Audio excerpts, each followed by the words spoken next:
What's good? Welcome back to the Renaissance Man's Templar, a place for you to come in front of a battlefield of life to create, reflect, refocus, and remember, the world is yours, so let's conquer it. If you want to conquer it with me, go ahead and hit that subscribe button and that like button and turn on bell notifications for this top-notch knowledge, wisdom, and game. You might ask, what game? The game of life, where the spiritual and the physical are inseparable, where you are what you think, you become what you do, and what you do ultimately becomes who you are. And the question was asked, when communicating with black men, what are some of the things that black men say that they feel misunderstood about? A response is given. Kind of specialize in communicating with black men. What are some of the things that black men say that they feel misunderstood about? Black men specifically are boys don't cry. Keep your feelings inside. You're a little man. Like society do not allow them to express themselves, right? Mm-hmm. So then sometimes now when they do, some women will be very emasculated. What you crying for? You crying like a little baby? Like they do that. So it's very mixed messages that they're getting from us. So they feel very much misunderstood, especially around that communication piece, because some of them try more than others to communicate, but us being patient with them talked about. And then my lips got tight thinking about patience with them. My lips got tight in the listening. session I was having with the black man that I was trying to communicate with. I was like, yeah, but also encouraging them to go to therapy or, some kind of outlet, men's group, something, because it's only so. You know what? I really like what that woman said, but here's the thing. Many times men are not, complaining about not being able to cry in their relationships. They're complaining about being heard about simple things in a relationship when it comes to communication and being understood when it comes to our feelings. Not the extreme of crying. And it's not that society doesn't allow boys to cry, because many times they do. But the problem is when you have this boy and you allow him to cry and you never give him any balance and tell him how to deal with his emotions other than just crying, other than pouting, other than being depressed, sad, right? What happens is you get a grown-ass man who doesn't know how to deal with his emotions. And so that's why balance is really important when we talk about how we approach men and their sensitivity, because these boys who we train are going to eventually be raised up to be men. Those same men that you hope they can communicate to where they don't have to cry. But if they need to cry, of course, have an open space that's provided for them to do so, right?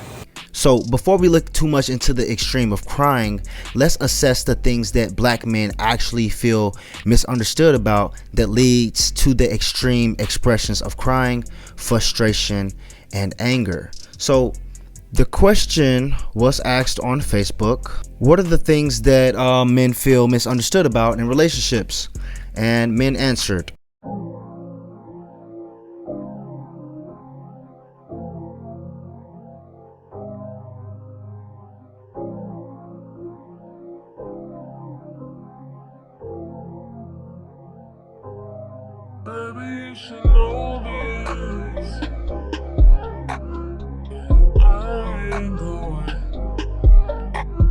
There was the lack of accountability, the need to always be right, no effort to learn anything new, need to always wear makeup, overly social, selfishness, no relationship with God, non-spiritual, no future, masculine, non-submissive, unhealed from previous relationship, wanting a traditional man but not wanting to be that traditional woman, start bringing up her bills on the first date. Yeah, that's crazy. But these things are just self-explanatory, and I'm not really going to go too much into the details of it, but the last thing that we're complaining about and feeling misunderstood about is crying.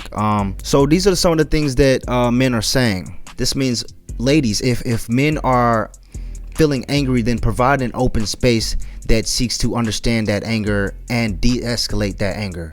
So if a man is communicating, like displeasement, seek to understand why he's displeased, because it doesn't automatically warrant you to be defensiveness.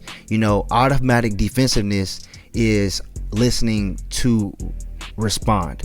When a man or your lady friend expresses being displeased, it's a time to listen for free information, to see what he or she is thinking.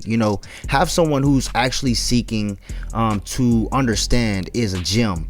And men feel misunderstood about not being able to express what they are displeased with, and have a woman take accountability and then to adjust to that.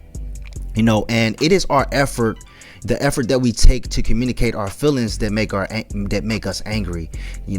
Communicating, this makes me sad, or that was unnecessary, I need this from you, or where men feel misunderstood, that lead to the extreme expressions of crying and anger because nothing is happening, right? For example, when a boy is crying, mama knows, oh, he just wants some loving, or he wants this, or he wants this or that, but contrary, when a man communicates what he needs in the moment, it is the goal that he communicates adequately enough for his needs to be understood by himself and his environment, the people around him, and that his perspective, hopefully not disregarded as automatic disrespect just because he disagrees with you or he has a different perspective. Many times that's what happens. It's, oh, that's disrespect if you don't feel this way, or you can't tell me what I'm doing wrong when you're doing this wrong. And a lot of times we have to focus on the situation at hand. A lot of times we have conversations and we go off on tangents about things that happened in the past, and that can be frustrating.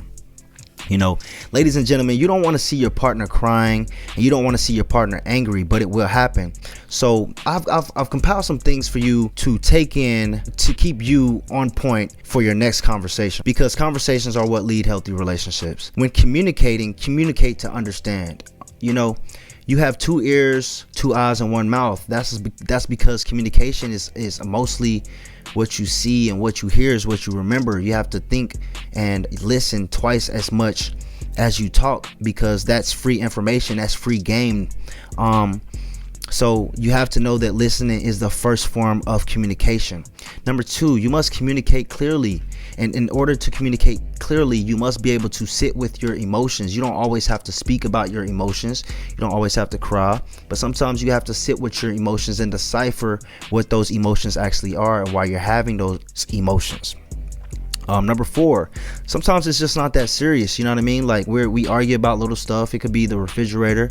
We could be arguing about the kids, you know what I'm saying? But ultimately, look at the bigger picture. You know what I'm saying? Sometimes when you look at the small stuff and they add up, sometimes it's just not that serious, to argue or to throw it all away. Number 5, communicate to understand. You have to understand that the world is built on perspectives, you know what I'm saying? And the ability to see multiple perspectives is a gem. So understand that so many of us make communication about being right and wrong, and communication is so much more of that.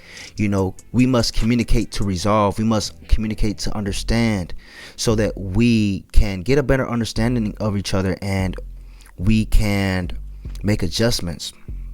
So when black men are telling black young men that you are a little man, not to cry, to suck it up, this is them trying to teach them to be strong and trying to give them balance.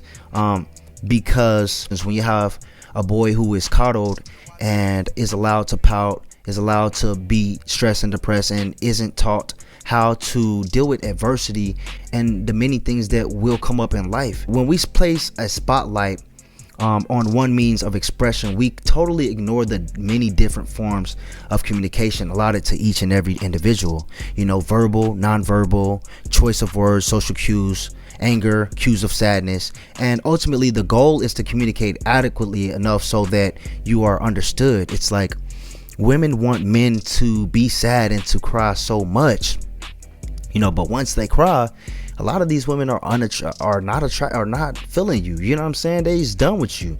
You know what I'm saying? So she has to have a special place for you to be able to cry in front of her. You understand? Because how you feel is how you feel. How you express how you feel is how you express how you feel. And communication is a form of expression we all must cultivate in order to be understood in our interpersonal relationships. So I'm open to therapy, but we have to be open to improving our communication as healthy adults and managing our emotions. You understand me? So this is power. This is what separates the boys from the men. Like I said, the world is yours, so let's conquer it. If you like information like this, please give this video a thumbs up, a like, turn on bell notifications, and go follow me on Instagram at Scream Poppy Sito.